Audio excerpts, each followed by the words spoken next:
ജോലിയൊക്കെ കഴിഞ്ഞിട്ട് വൈകുന്നേരം എത്തി. കുളിയൊക്കെ ഒന്ന് കഴിഞ്ഞു. ഇപ്പം ഇവിടെ സമയം രാത്രി 8 മണിയാണ്. ഇന്ന് മെയ് 30 ഇവിടെ. നാളെ 31. നിങ്ങൾക്കവിടെ നേരം വെളുക്കുകയാണ്. അപ്പോൾ ഈ സമയം നമുക്ക് പുതിയൊരു സിനിമയുടെ റിലീസുണ്ട്. നാദിർഷ ഡയറക്റ്റ് ചെയ്ത once upon a time in Kochi എന്ന് പറഞ്ഞ സിനിമയുടെ ട്രെയിലറാണ് നമ്മളിന്ന് കാണാൻ പോകുന്നത്. എന്തെങ്കിലും ടെൻഷൻ ഉണ്ടോ? എനിക്ക് ടെൻഷനൊന്നുമില്ല. ടെൻഷനില്ല. ഇന്നലെ കാണിച്ച കൊച്ചില്ലേ, എനിക്ക് അച്ഛനെ ഇഷ്ടായി. നീ നോക്കിട്ടെ നിന്റെ അഭിപ്രായം പറയട്ടെ.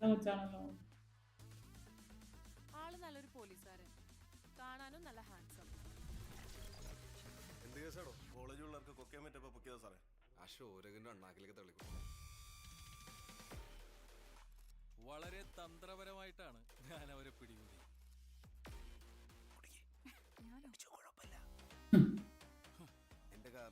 എന്റെ കാറിന്റെ ഞാൻ അടിച്ചോളാം.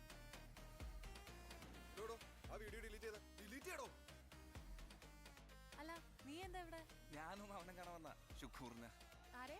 ഷുക്കൂർ, ഈ ഷിപ്പിലെ ക്യാപ്റ്റൻ. എടി, ഞാൻ ഈ പരിപാടിക്ക് ഇറങ്ങി തിരിച്ച് എന്തിനാന്ന് എനിക്കറിയാം. നിനക്ക് കാശുണ്ടാക്കാൻ. അവള് പണ്ടേ ഇവനെ തേച്ചിട്ട് പോയതാ. എന്നിട്ട് ഇപ്പോഴും നടക്കണേ അവർക്ക് വേണ്ടി പിടികൊടുക്കാനായിട്ട്. ഈ UK സ്റ്റുഡൻസിന്റെ ഇടയിൽ ഡ്രഗ്സ് ഉപയോഗം ഭയങ്കര കാര്യമായിട്ടുണ്ടെന്ന് കേൾക്കണ്ടല്ലോ, ശരിയാണോ? അപ്പൊ പറ, എന്താ സംഭവം? ഒരു ആൾമാറാട്ടം നടന്നിട്ടുണ്ട്. What do you think about his missing?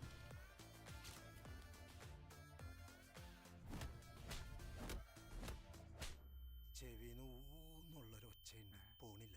ഞാനിന്ന് ആശുപത്രിയിൽ പോകട്ടെ. അവന്റെ തൊപ്പി ഞാൻ തെറിപ്പിക്കും. സാറ് പേടിക്കണ്ട, കുഴപ്പമൊന്നുമില്ല. അതിനാരാ പേടിച്ച? ഇന്ന് പോടാ.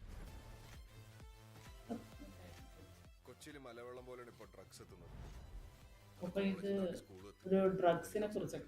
അതിനെനിക്ക് നിങ്ങളുടെ സഹായം വേണം. ഞാൻ ഓക്കെയാണ് സർ. പിന്നെ സാർ, ഈ യൂത്തിനെ വഴിതെറ്റിക്കുന്ന ഡ്രഗ് മാഫിയയുടെ കാര്യങ്ങൾ മതി. കൂടുതൽ നന്മ വരാൻ നിൽക്കണ്ട. അപ്പോൾ ഇതിന്റെ ട്രെയിലർ കണ്ടിട്ട് എനിക്ക് തോന്നുന്നത് ഇതൊരു എന്റർടൈൻമെന്റ് ഫിലിമാണ്. കാര്യം ഇതിന്റെ ഒപ്പം തന്നെ നമുക്ക് എന്റർടൈൻമെന്റ് കിട്ടുന്നതിനോടൊപ്പം തന്നെ ഈ സിനിമയെ ഒരു ലഹരിയൊക്കെ ഉപയോഗിക്കുന്നവരെ കുറിച്ചിട്ടുള്ള കുറേ കാര്യങ്ങളും കൂടി ഇതിനകത്ത് ഉൾപ്പെടുത്തിയിട്ടുണ്ട്. അപ്പോൾ ഇതിൽ അഭിനയിക്കുന്നത് അർജുൻ അശോകൻ, ദേവിക സഞ്ജയ്, ഷൈൻ ടോം ചാക്കോ, പിന്നെ ജോൺ ആന്റണി, പിന്നെ ജാക്കിർ ഇടുക്കി എല്ലാവർക്കും അറിയാം, നല്ല അഭിനയമാണ് അയാളുടേത്. ബൈജു സന്തോഷ്. ബൈജു മിക്ക സിനിമകളിലും ഇപ്പോൾ ഉണ്ട്. നല്ല ചെറിയ കാലം മുതലേ ബൈജുവിനെയാണ് എല്ലാവർക്കും ഇഷ്ടമുള്ള ഒരു കഥാപാത്രമാണ്. പിന്നെ ഈ സിനിമ റൈറ്റ് ചെയ്തിരിക്കുന്നത് റാഫിയാണ്.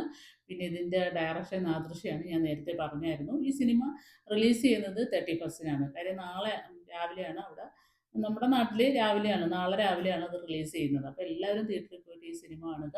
ഒത്തിരി നല്ല നല്ല സിനിമകൾ ഇറങ്ങുന്നുണ്ട്. അപ്പോൾ അത് കാണുന്നതിന് വേണ്ടിയിട്ട് നിങ്ങൾ എൻ്റെ യൂട്യൂബ് ചാനൽ സബ്സ്ക്രൈബ് ചെയ്യുക. വീണ്ടും നല്ല വീഡിയോ ആയിട്ട് അടുത്ത തവണ വരുന്നതായിരിക്കും.